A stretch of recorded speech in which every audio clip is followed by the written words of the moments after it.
Look at this thing. It's rotating.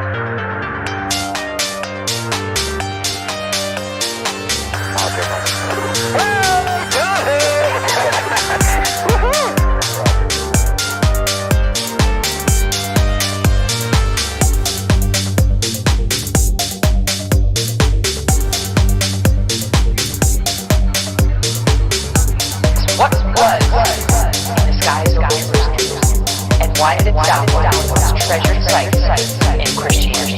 There's a new business in this subject, making proof for not alone universe.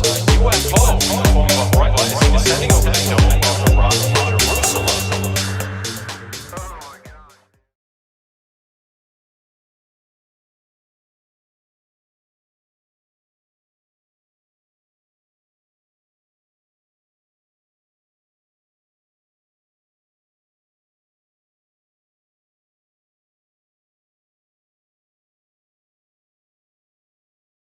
All right.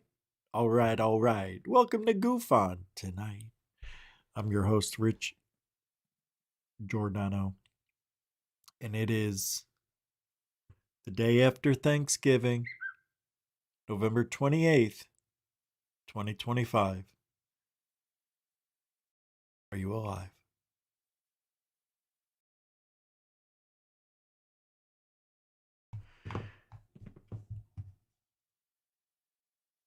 We hunt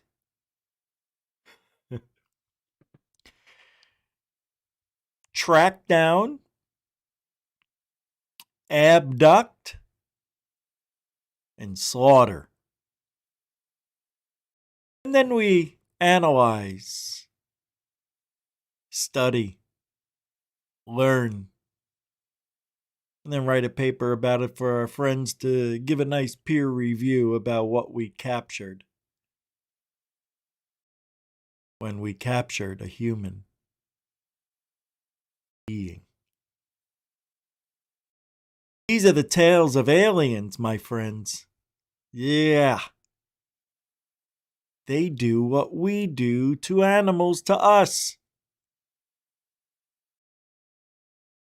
Send us out into this big world we call Earth. Won't get far. You think you're safe, but you're not. Nobody is. Nobody is safe from the aliens. And that's the truth. We don't have any control over what happens when they abduct us. They literally knock us out with some sort of medication. I don't know. Here's what's missing. People who have been abducted should go see if there were drugs put into their body. I don't know anybody who's done that. An abductee, the very next day, go get... I know what we're going to say. Travis Walton. They didn't have that back then. I don't think they tested him back then for drugs. They just assumed he was high. Are you stoned? No. All right, he looks fine to me. He looks fine. But it's a scary world we do live in. And you think you're safe, but you're not. None of us are. And here's the kicker. And I know some of you will not believe this, but I think it's true. I really do.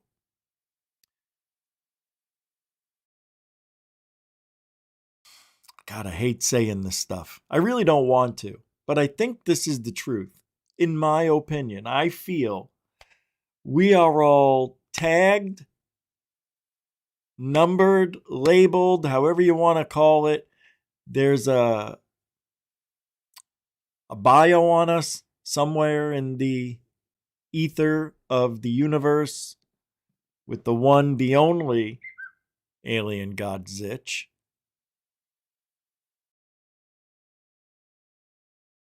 And if that's true, my God, if that's true,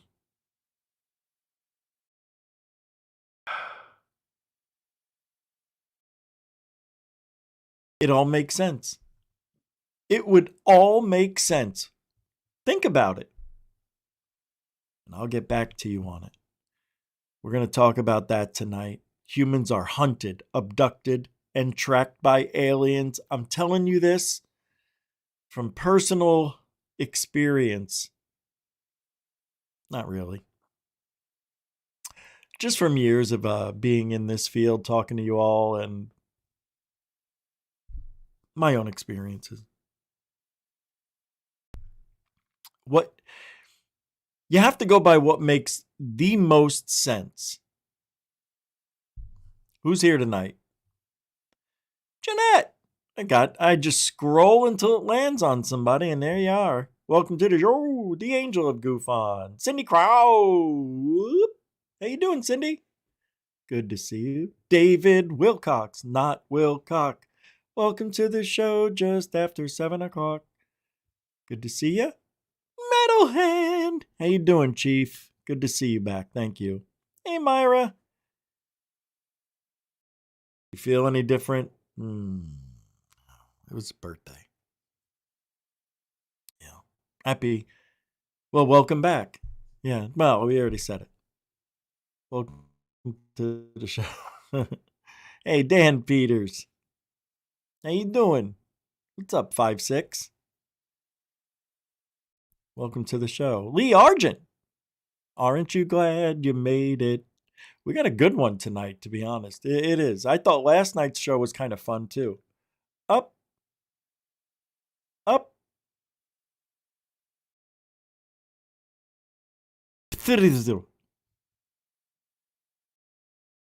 Isn't it you pup up the ziggurat dot lickety split up the ziggurat. Beep, beep, beep. Welcome to you. There's Dorothy. Oh, she's not feeling well. Well, we're going to pray for you real quick. Everybody say a prayer real quick for Dorothy. Fast healing pleasures coming down from the heavens to our friend Dit.55, also known as Dorothy Hawkins. Here comes the healing powers. Oh, that'll be there right now. You'll start feeling better in no time. Welcome to the show. Yes, Nano Chip. Thank you. That's what I was thinking of. I couldn't remember the name. It's Nano. Yeah, I think maybe we are. All of us. But that can't be true. The only way they could tag us would be in our DNA. And that's now I don't know much about the DNA sequencing or the strands or what they're supposed to look like. But that's where I heard you could, well, that's where I heard all the lives we've lived are recorded onto that DNA strand, right?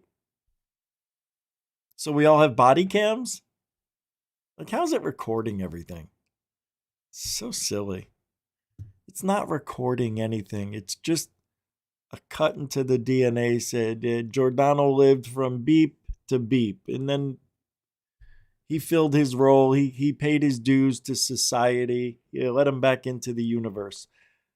Where do we go when it's all said and done? Where do we go? And I think I know. I think I do know. Yeah.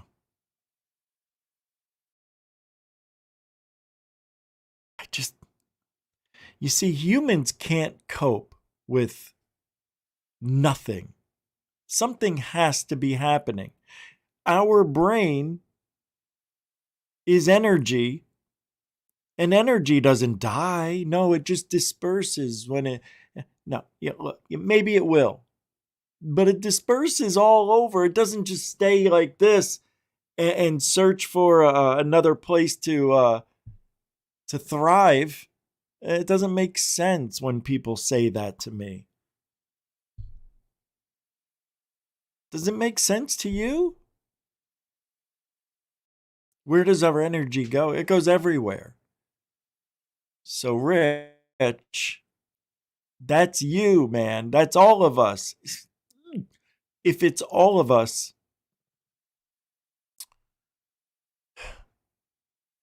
all right. When we look out to the stars and we see another star system, and we don't get to see it the way it's drawn up. There's an artist that comes in and takes all the data and does his best or her best job to colorize everything in the data to make these places pop, and you can see the colors of Jupiter and Saturn's rings and everything, right? So let's say they're doing that and they get the data back, and we're looking at Andromeda, and we see a solar system in Andromeda. Kind of looks like our solar system. It's got one sun in the center and about 9 to 15 planets. We can't really tell.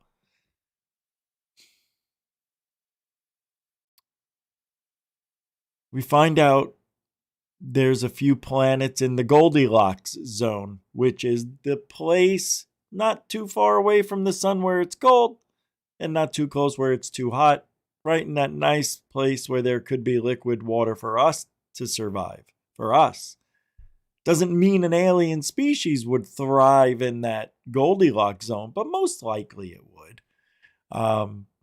It just seems natural for nature to find a place like that, in a Goldilocks zone, not Planet 9 or what was Pluto. You don't think of civilizations thriving on a Pluto-like spheroid or whatever they're calling it now. No. Mountains, running water. What is really unbelievable, what would be unbelievable if all the elements were identical to Earth? Because not only do you have to find a planet that's similar to ours with similar gravity, it doesn't have to be exact. It's got to be within a certain, maybe 10% range. I'm not sure how they're going to figure it out. But not enough to make us go nuts, but enough that we will change over decades, or we'll probably be a little bit taller if the gravity's a little less, or shorter if it's a little more, but you know what I mean. So they try to find these planets that are identical to Earth, the running water, but here's the problem. And I guess they would have to do this, send a satellite there and watch the weather system and see what happens over time. Like, they need to know. I mean, does this planet have plate tectonics? Does it have a moon to keep it? Does it wobble like the Earth? We know the Earth got hit with something. That's what threw it off its axis, right? And then somehow, some way, the moon formed, and it stopped the wobble. And then it's just facing us the whole time now, right? So we're not looking for that. We're not needing that much of a match, but we need the atmosphere to be equivalent to Earth. I mean, think about all of the odds. The odds of finding a planet like Earth, it's not rare. Okay, there's plenty of them. What we need, though, is the non-acidic rain and air that we're going to be breathing, and the non-toxic water we're going to be drinking and growing our food. We need so much stuff to match what Earth has. How do you know the soil over there is going to produce what we need? You're going to have to get samples. You're going to have to grow corn. You're going to have to see if the corn comes up crazy. What if it has 2 ears instead of 1? You know what I mean. So there's all of these elements that have to match for us to leave Earth, go somewhere else. However, the reason I tell you all of that brings up something I said about a week ago. When I was talking about They Live and the aliens coming here and assimilating to Earth, and they got the signal going out to their planet, which makes everybody see them as humans, and you put on these glasses and they takes the signal out. You can see the aliens and all the subliminal messages. That's kind of happening. And, I don't know if we're assimilating or they're assimilating, but something is happening. And it's really weird. And I don't know why we have to play this game with the government about whether or not aliens are here. Were they here? Were they brought here? How did they get here? And what's with the drones? The drones aren't alien. Let's just get that out of the way. The drones is China. I'm telling you it is. I just know it. I feel it. However, these aliens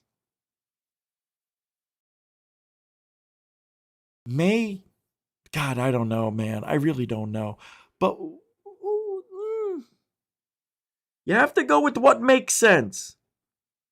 And what makes sense is the reality I know. The reality I know is there's no time travel.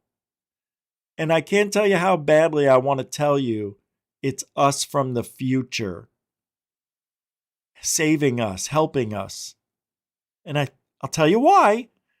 When I had that encounter in my home in 2006, when it said, "I'll be in your head before you wake up," changed me.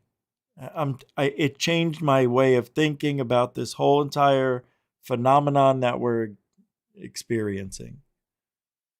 And I don't know if it was something put into my head. Is it a psychological game that I just can't get over? And they knew that if they said something like that to me, it would make me, maybe they know.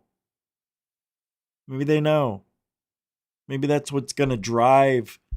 But what's the point? If nobody's going to hear us and we're going to be shadow banned, what's the point? Is it a personal experience? I need to do this for me?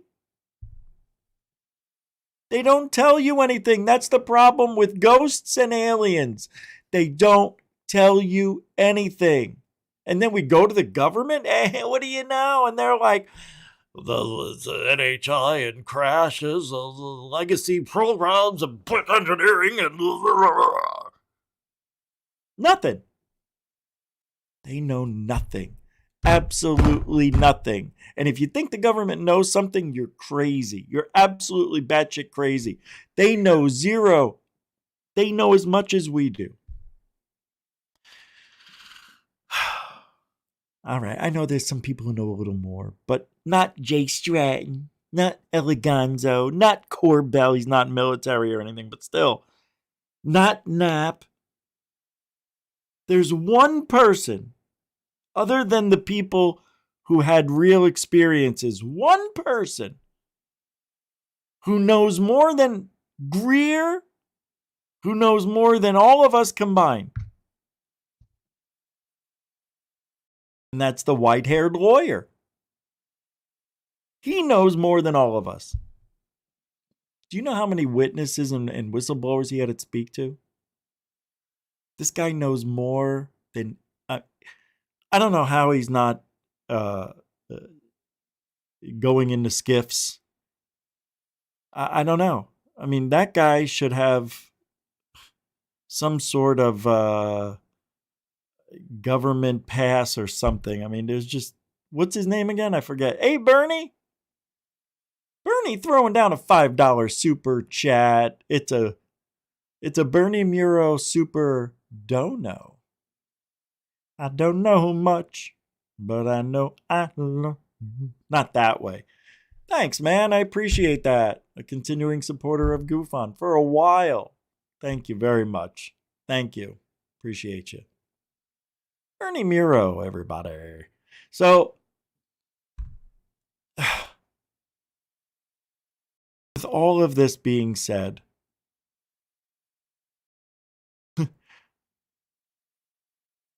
and knowing the difficulties of finding an alien species that could live on this planet, we don't know what we're looking at when somebody says, "Oh,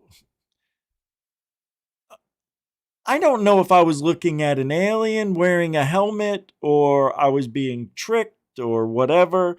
and other people who have literally had conversations with aliens, what do they all say? The mouth didn't move.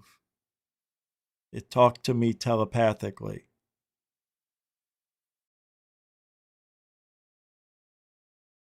So they must be either wearing a space suit that's very form-fitting. I would imagine it would be like cellophane, just like right on you. No shit. And they probably have some sort of technology where they send the signal and it just taps into the right part of your body, your brain, I guess. I don't know. But we have that technology, direct energy weapons. You can point a direct energy weapon at a crowd, pull the button, and a pre-recorded message will go right into their head. Everybody will hear it, but nobody will hear it. You know what I mean? It'll all be in their head, but it'll be quiet outside. How cool is that? So, if you were abducted,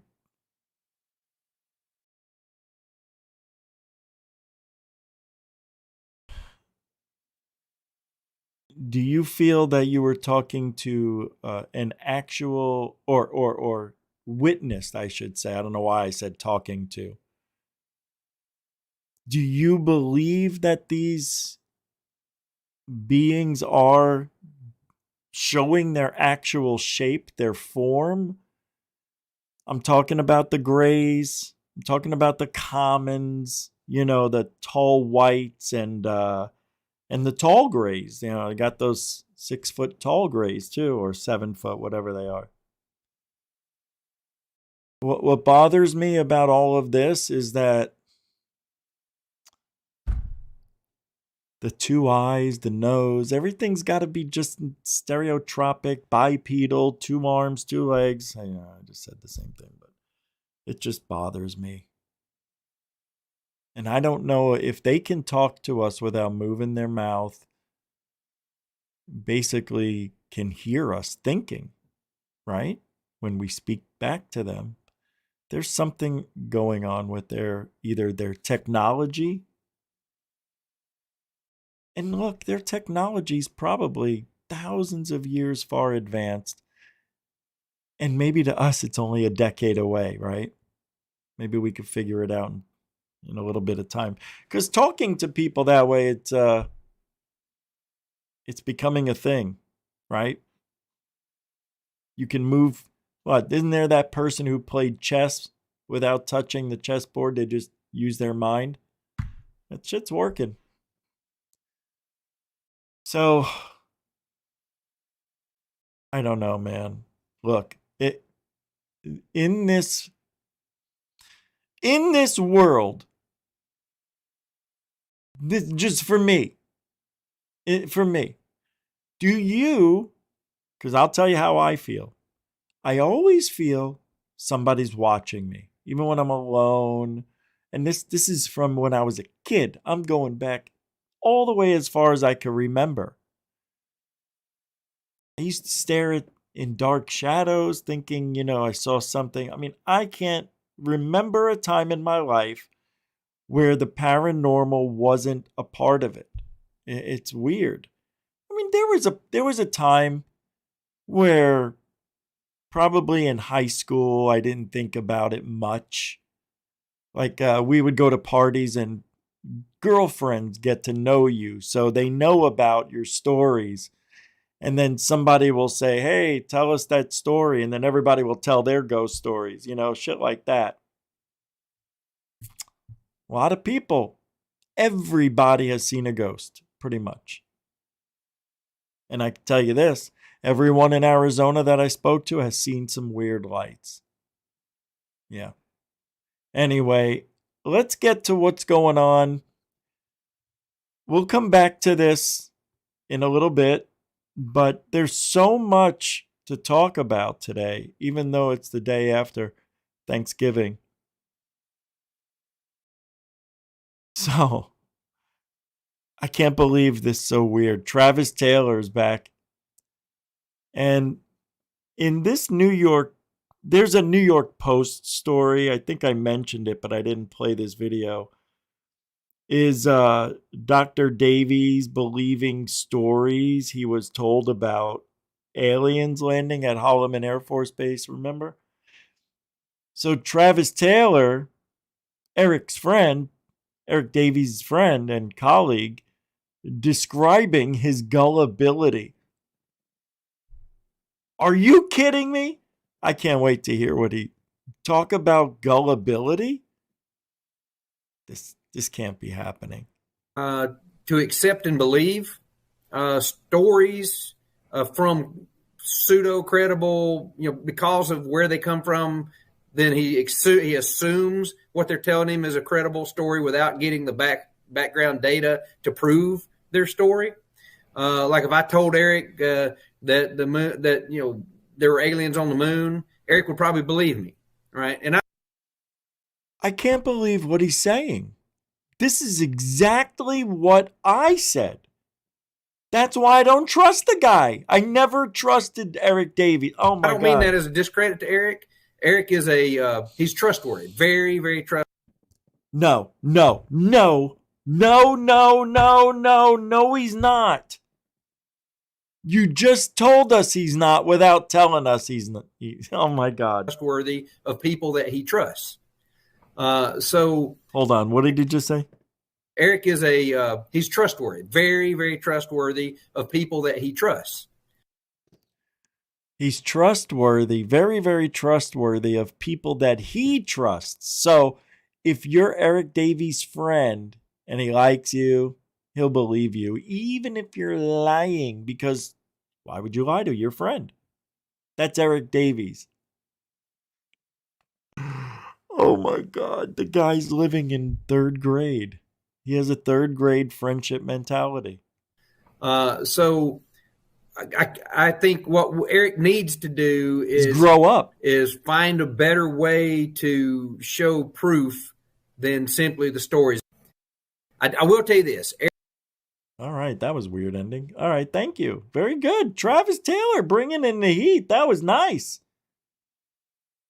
I can't believe he said all that. That was pretty accurate. That's what I would have said.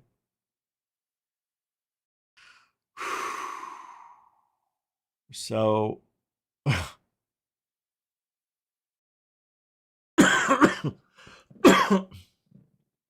hold on. I'm making sure I have the right 3-eye atlas. There's a couple of... Okay, I'm not going to do that one.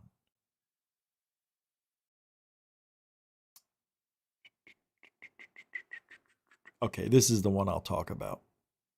So the UN, United Nations, confirms planetary defenses will observe interstellar comet 3-eye atlas as it races through our solar system. And I'm trying to bring this up and I missed the thing. Here we go.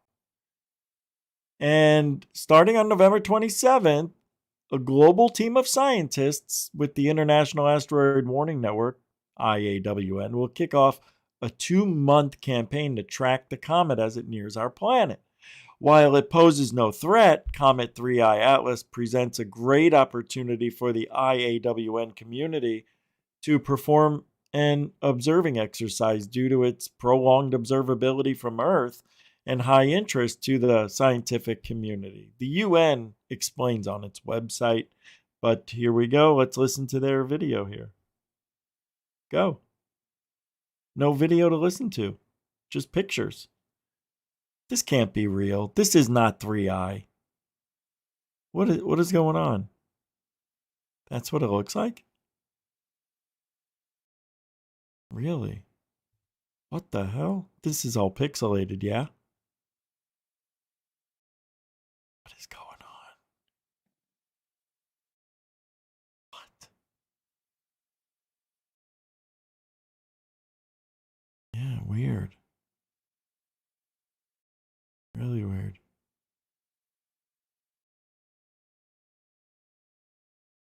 I don't know what this is, man. Let me read it again. Yeah, it's supposed to be 3i, but I don't know. Wild stuff out there. All right.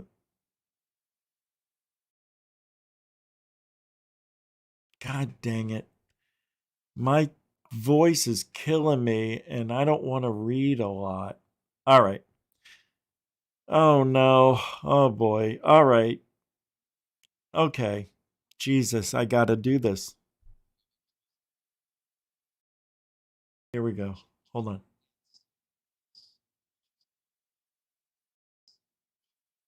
Hold on. What?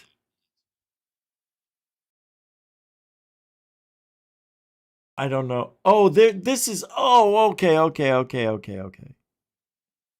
If we have time, I'll do this at the end of the show. I'm not going to do that now. So last night, I found that clip where Greer wants a boycott of the Age of Disclosure because he doesn't like the context that the aliens could be bad or something. Remember in the film, well, Third Phase of Moon, Blake Cousins and Greer are seen in this clip here that I'm going to play. And Lou was calling them Third Phase of Moon, Green Street, Stephen Greer, and I'm not sure if I was part of it, but he called them the Felon Five. Do you guys remember when Lou said that? That we were all felons and that we were being paid by Greer to go against them? I don't know if you guys remember all that, but in the film, he says he's being attacked on the internet. Well, he was the one going on the internet talking to anybody he can get with regards to this. Dr. Greer and Blake Cousins reflect on Elizondo claims of being smeared online when Elizondo did the same exact thing to Greer for years. Elizondo called Greer a felon, a terrorist, and it sounds like recently members of Congress are being told Greer is a Russian, then Mossad spy. He could be. He really could. Greer's got the personality to do it. If anybody could, it's him. So you have people that are giving the filmmaker advice on who to talk to, what's the narrative. Are you claiming that maybe Lou? Wait, what? What's the narrative? Or what did he just say? What's the narrative? Are you claiming that maybe Lou Elizondo, I guess he's an executive producer in this, so he's going to be getting, he's getting a pretty big cut of the film. He's the one, I think, that gave the filmmaker access to these people. Are they controlling the narrative? I remember when Lou Elizondo, we asked him to have a conversation with you a few years back, and we're going to have, maybe there's going to be a debate or a conversation. He was invited. You agreed to do this, and then next thing you know, he was calling us the Felon Five. And I guess in the film, I think in the film he's saying that he's been attacked, and he's being attacked on the internet. Well, he was the one that was going on the internet talking to everybody and anybody that he could with regards to this. Right. And his whole objective was to blow the UFO community into a million pieces. Quote, I think that's what he said. And he also said that we're part of the Felon Five and we're the equivalent of John Jones and Heaven's Gate. And we wanted to have a and I think we discussed that in the and then of course more recently they told everyone in Congress that I'm a Russian foreign agent and then a Mossad agent. I'm not kidding. I mean, this literally has happened in the last couple of years, which of course is only untrue and ridiculous. And it's also a felon. Talk about a felony. It's a felony to say someone is a foreign agent when they're not, in order to disrupt the flow of information to a federal investigation of something like the UFO issue. So, but this, I've had more than one member of Congress tell me they were told point blank that I'm a Russian foreign agent or a Mossad foreign agent, which is... So sue him. What are you waiting for? If it's a felony, what are you waiting for? All talk. false. But I think that that is exactly what you would expect people to do. They are desperate to have disclosure happen now, but they're desperate that it be a false disclosure. They're desperate that that narrative Yes. go that direction. And again, I don't think that Mr. Farah, who, as I said, is not very astute, um, knows enough to make that call. I think he saw an opportunity to make a film with people with credentials, and he seized it and he did it, which is yeah, okay. I mean, Mhm. he's Hollywood. He's not a scientist. He's not an investigator, and he's a money guy. He's a money person. Says the money person. Come on. So that I understand. It's not hard to figure that motivation out. Of course it's not hard. You're doing the same thing. It's very Philistine. It's your typical LA Hollywood money grubbing scene. But I don't think that the people who are actually put this thing together, like Jay Stratton and others, they certainly know better. And Dr. Hal Puthoff certainly knows better. But I think that at the same time, the public being introduced to this, and I will say by the public, I also mean the President of the United States and the members of Congress, I consider the public, because they don't have much information on this. Keep in mind that when I met What a little baby, Greer. Gonzo. Yeah. Yep.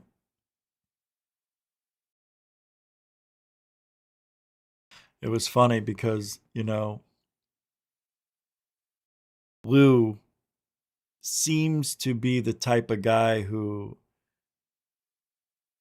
loves it when he can control his temper. But when he can't control it, man, and when he's not on script, he's a buffoon. He's terrible.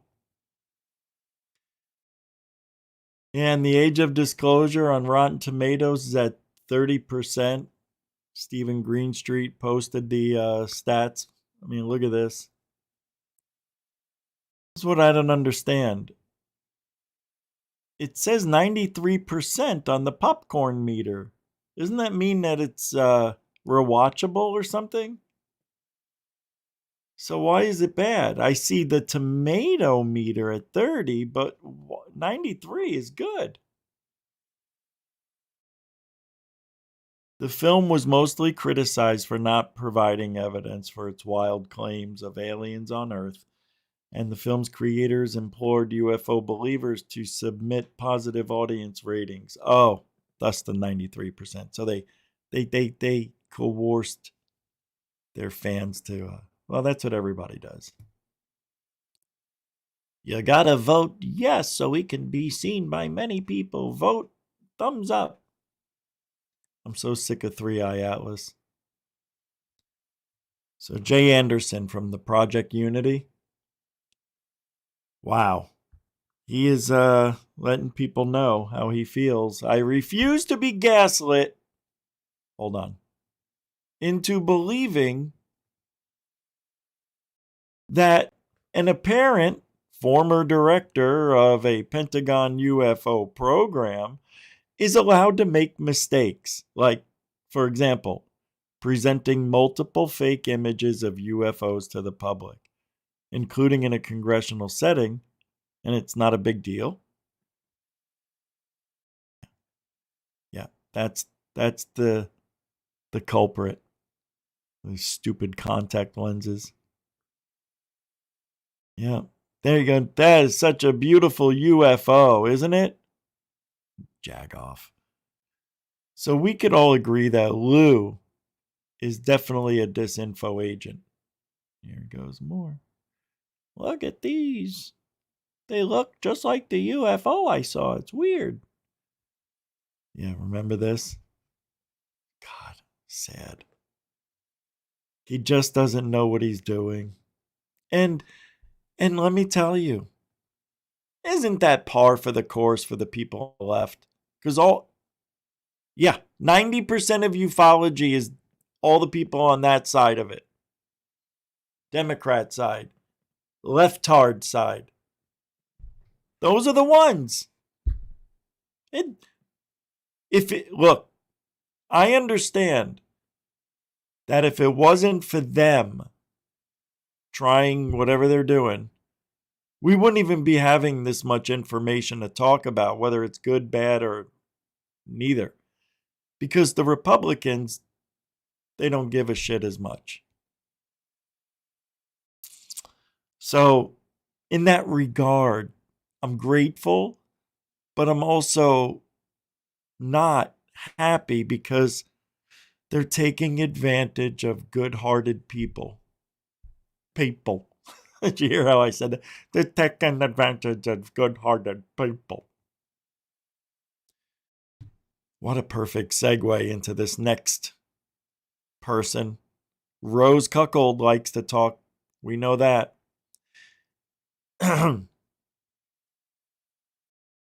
At Area 2, a live nuclear drill was shut down after troops saw a shadow-like entities on thermal inside the fence. So they saw some thermal-like entities on thermal inside, tactically flanking them. Command authorized lethal force. The beings disappeared, but the body heat and drag marks didn't. Drag marks? Knuckles? What are they talking about? Check it out. Let's hear what it's about. Been about 2006. If I remember, it was about 2006. You don't remember? So every night we would carry out an exercise. It would vary what the exercise was, but this night we were practicing recapture and assault operations, and we had a dedicated training structure for it, where it was an empty bunker, no weapons or anything in it, but it was just like the real thing. And I was on scene commander for that exercise. And when you were dealing with nuclear weapons, in normal CQB, you want to secure the perimeter of a building, and you want to make sure that your backs are covered and all this. When you're dealing with nuclear weapons, you have to get custody of the weapon immediately. So you don't take the same safety or security measures you would take. So we get to the structure, we set up the assault force. We haven't swept the desert behind us or to the sides of us because, again, you have to get to the weapon. But we have an oversight patrol who's up on high ground, and they're several hundred meters away, and they are overlooking everything. They can see everything, and they can see behind us. And if there's a threat, they can engage it with a machine gun. As our assault force is getting ready to go in, the Overwatch Patrol, Whiskey 11, calls over the radio, and they say, "Hey, be advised, you've got 2 individuals in the desert behind you. They're proned out in the desert behind you." And is this inside the facility or in the desert outside the fence? This is inside the facility, and it's in the desert in between streets. So in between streets where the bunkers are at, there's a. So this is a serious breach of security. This is as serious as it gets. But we assumed it was part of the exercise. Initially, we assumed it was part of the exercise. So I told the assault force, go in, and then I told the machine gunner on the Humvee that's parked in front of the doors, keep an eye out behind us, be aware, assuming, again, it's an exercise. Within seconds, though, our security one, our flight chief, comes with the radio, and he asks for Whiskey 11 to say again, to make their report again. And Whiskey 11, also assuming these are 2 individuals that got put out there, because we would grab other patrols, they'd be bad guys, so that we would have someone to exercise against. So he tells them, I've got eyes on 2 individuals. They're prone down in the desert. I forget the distance. It was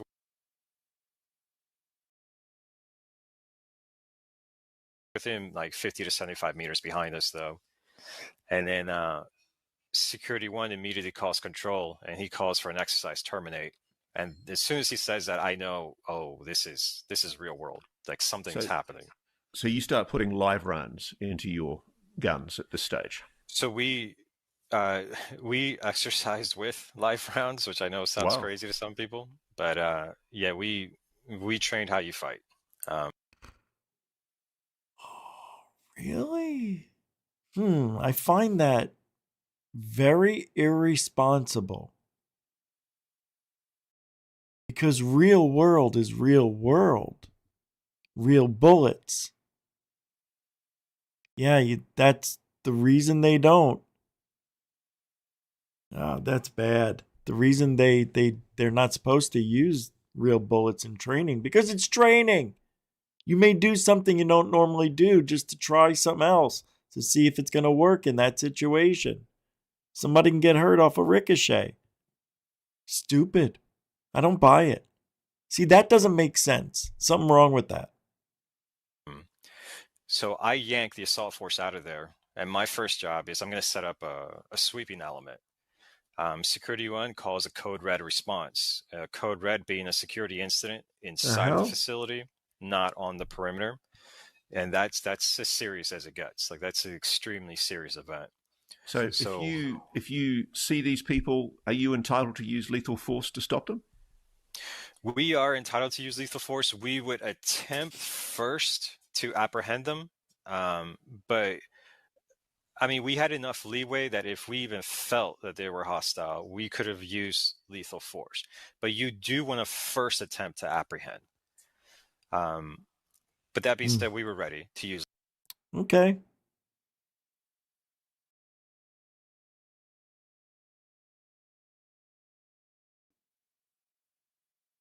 I don't know what to tell you. That's his story. And that's all there. I have nothing to say. I thought the guy, I just couldn't follow. It was very hard for me to care about that. So I hope you picked up something on there that was worthy. So David, Corbell says David Grush chose not to be in the age of disclosure. Good for him. You know, as much crap as we give him, he might be okay after all. Nah, he's not. And this conflicts with earlier reports that Grush was originally in it, but a department of the government demanded his parts be removed. Really? I do think he has a difference of opinion, and that's for him to talk about. He really thinks everybody should open up and say what they know. For example, he thinks that if Lou Elizondo was part of the legacy UFO program, he should just say it. Yes! Yes! Yes, Grush.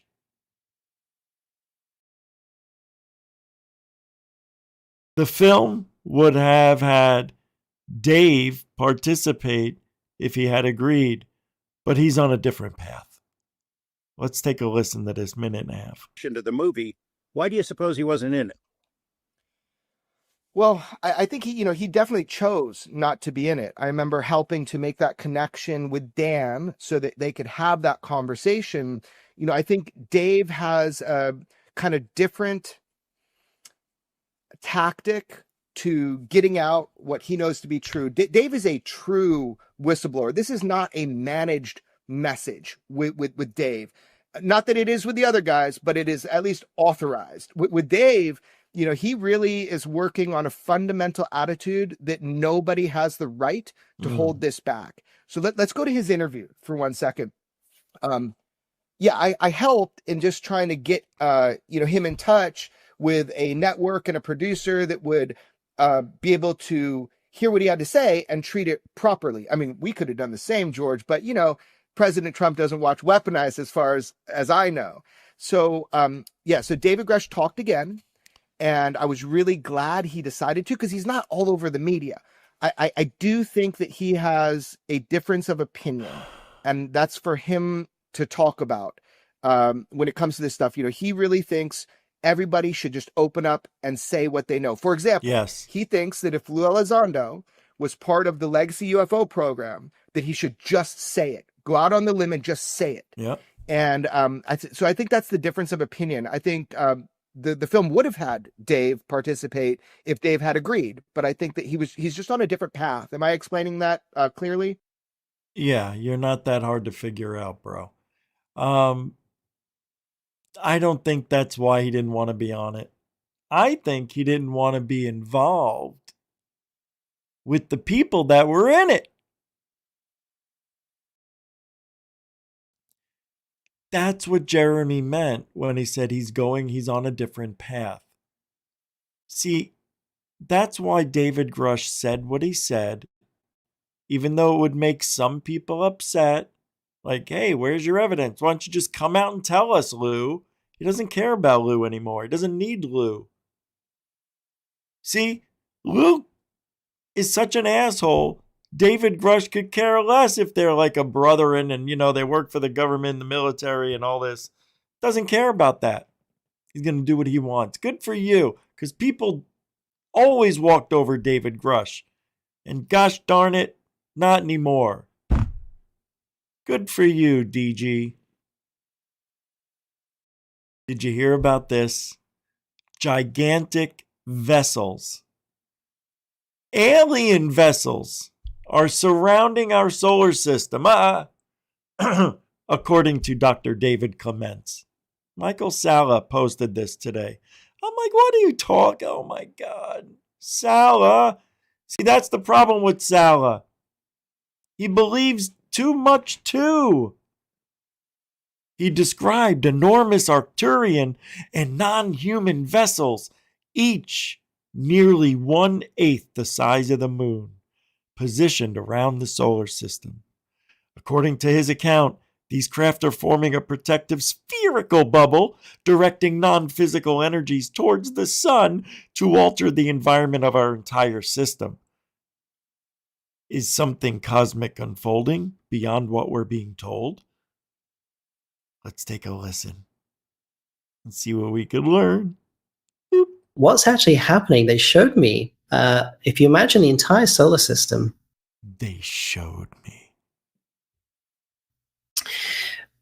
me these huge vessels, which were Arcturian and other races as well. And this is the information I said that I bring you. These vessels are enormous. When I asked to gauge, how big these vessels were, they said, well, they're roughly about 1/80th the size of the moon. So these are extraordinarily large vessels. They're massive. And what they showed me, the image is that these are all setting up this huge environmental bubble around the solar system. They are literally, from what I could glean from because some of it was very lofty concepts, so I had to kind of sit and be very patient with decoding what they were giving me. But essentially what they were saying is that the environment within the solar system is being changed. It's like a sort of protected bubble is being formed. And they were essentially directing what they call non-material energetics towards the sun, and they were modulating the sun. You see what he did? This guy's such full of shit.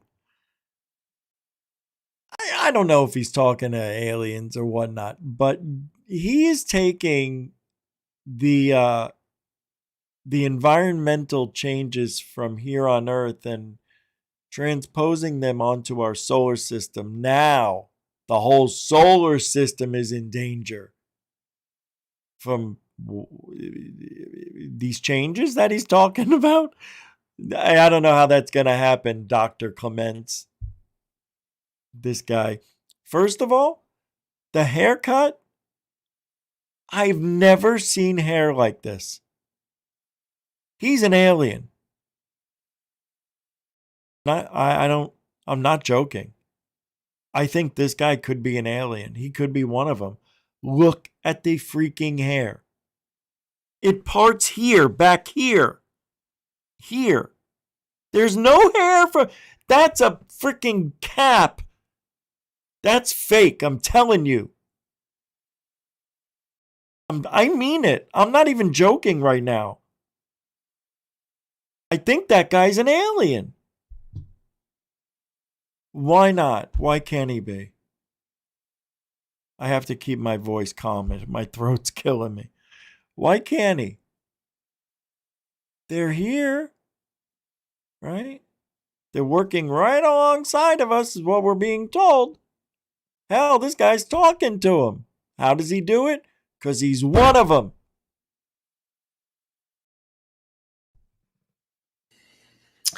And so when I asked what was happening with that, and I said, okay, are there particle streams? Are there material streams involved with these? They said, no, there are some components like that, but largely it's non-material. Oh, boy. You know? To the moon. To the moon, Alice! That guy's definitely an alien. I'm not joking, man. I know you don't believe it, but sorry. There's so much stuff I have to go over too, and I just can't read it all. It's just a lot of reading. Joe Rogan discusses how top abduction researchers all relied on the highly questionable method of regressive hypnotic therapy.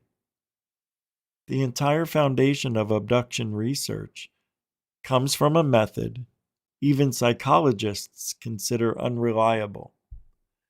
Look, that's all we got, Joe. Give us a cookie, man. Sorry, we need a win here and there. And if we think we can pull any information from the mind of somebody who thinks they were abducted by aliens, well, I say let's try harder. Can't do this enough. I don't care. Even if it's only 10%, right? 10% of hypnotic, that 10% could mean everything. It may accidentally give us the cure to cancer. You never know. That's why you got to do this shit. Regression in particular is very odd because a lot of it is dependent upon the questions that are asked while the person's under. Like that you can lead someone to believe something happened that didn't happen. Yeah, this is what Jolly West was, some of the stuff that he was doing. This is too. what's really, do you know who John Mack is? John Mack. John Mack was, I believe he was a psychiatrist at Harvard. He got really obsessed with alien abduction stories. Mm-hmm. And he wrote a book called Abduction, and it was all hypnotic regressions of people that had been abducted by aliens, allegedly. Mm-hmm. And they all had very similar stories. Mm-hmm. But the real controversy from skeptics has always been, like, what were these sessions like? Did you leading questions? Yes. Did you lead them to believe? And also, there was a precedent.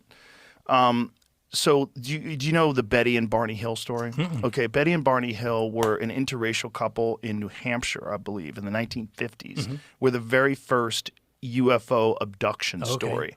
And they had an experience on a highway. They saw a thing. They lost time, and then they couldn't sleep. They had all these real problems, and they both wound up going to a hypnotist.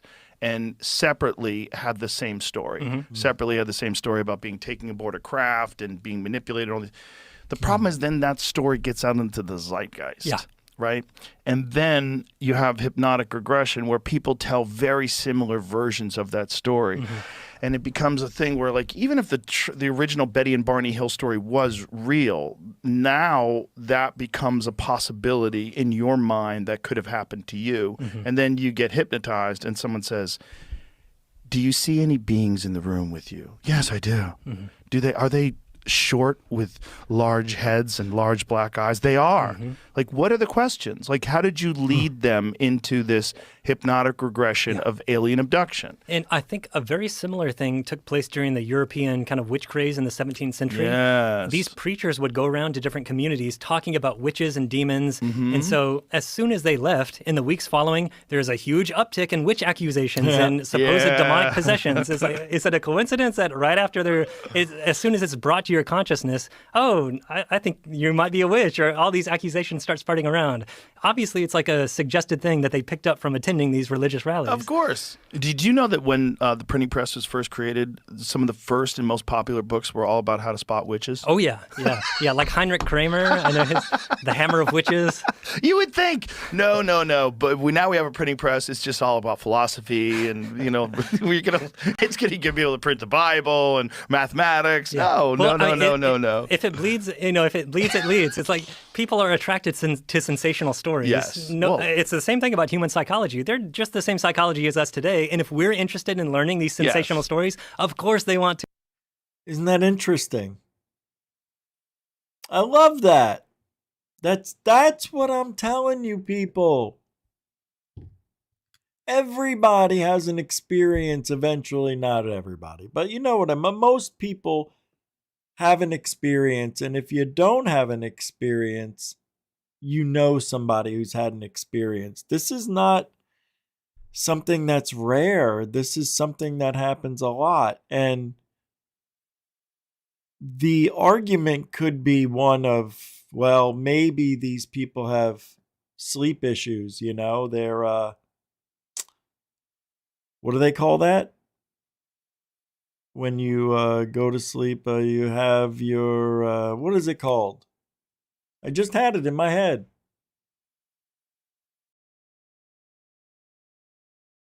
What is it called? Sleep what? No, not sleep apnea. Bullshit. um anyway, sleep paralysis. I just remembered it. Nobody posted it yet. I did it all on my own.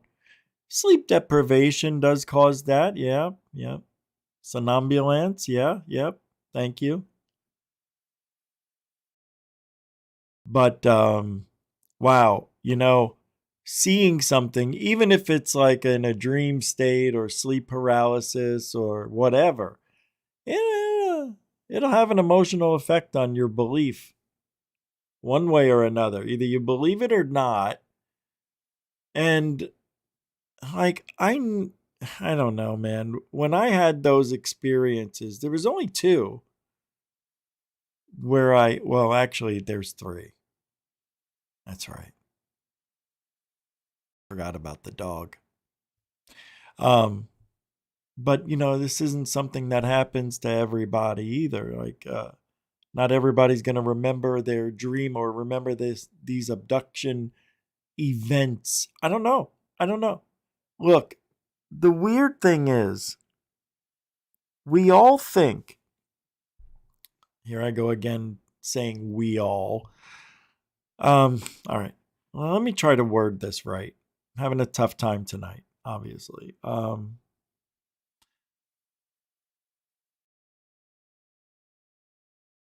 We want to believe there's a God, right? I have a hard time believing in that there's a God that's like me, but not really. But I think it's the aliens or whatever. I think they created us through DNA splicing, splitting, and all that other stuff. And they created us, whether they did it with the chimpanzees or they did it with their DNA or a combination of all three of us. Whatever that creation is, we're it. Right? We're created in their image, created in his image, created in God's image. So if God is the aliens, and the aliens did what? They used their technology to... Does this sound like something we want to do now? Doesn't it sound like something we want to do now and we're just incorporating it into the Bible? Into what we want to believe is really going on? Could it be that simple too? Could it be that simple?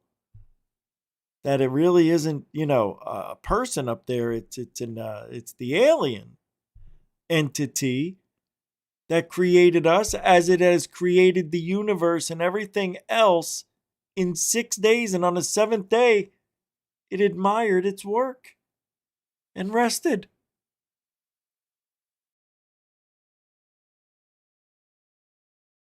To me, it sounds like a video game was being made. The Matrix was created.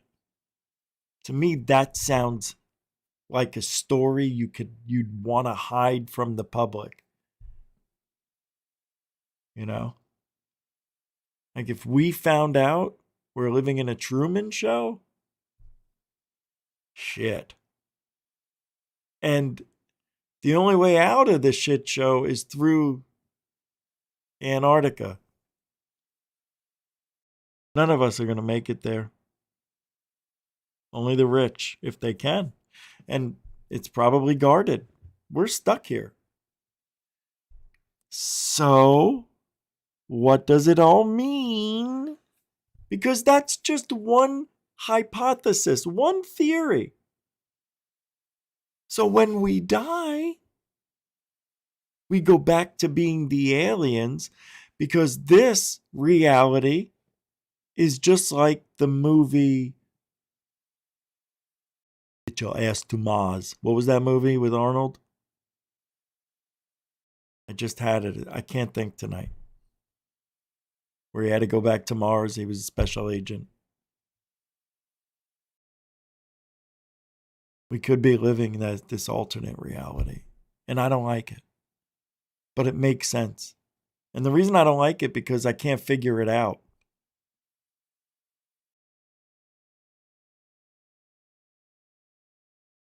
And then if we are being abducted, why? To make sure our masks stay on us? To make sure we're in working order? Could you fix my elbow, please? It hurts. And my foot. My whole right side is falling apart. Right? Is that why we pray? Because we're not praying to God, like, God, No, we're praying to God, the alien God. Why'd I do this? I don't know, alien eyes. I don't know what the hell I'm thinking.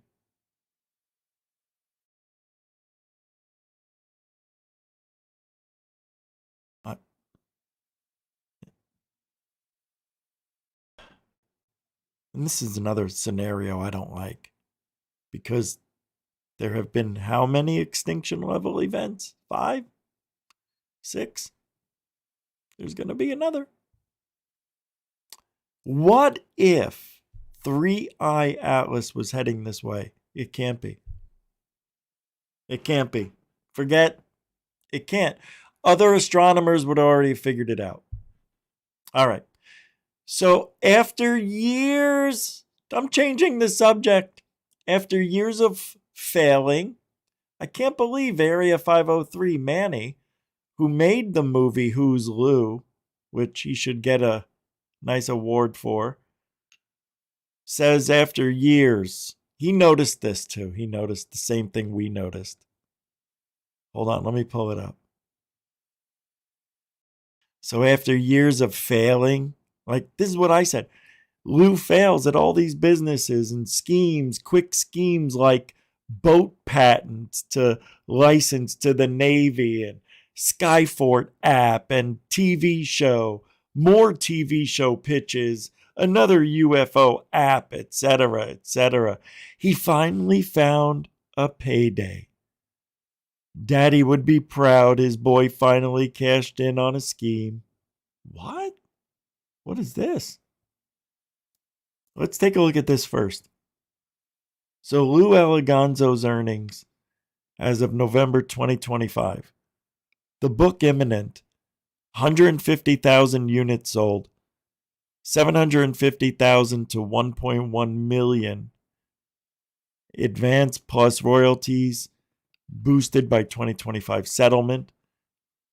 The age of disclosure, 150,000 to 400,000 it made so far. Oh, and his total earnings to date, 900,000 to 1.5 million. Estimates based on public sales data.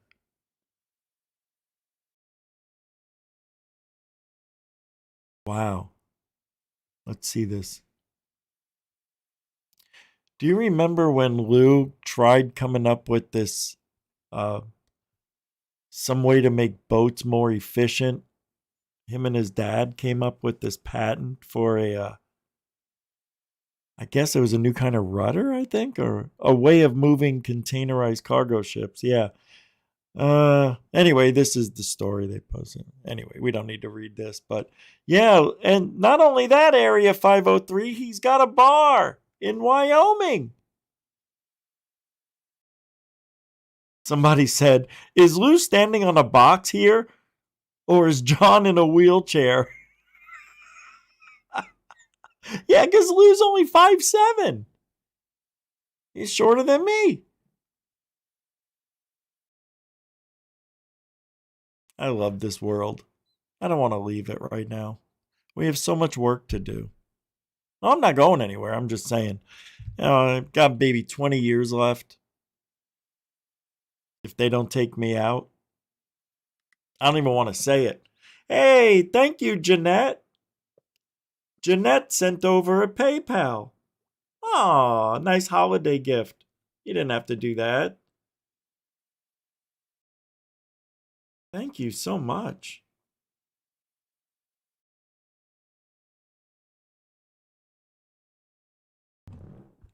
Thank you.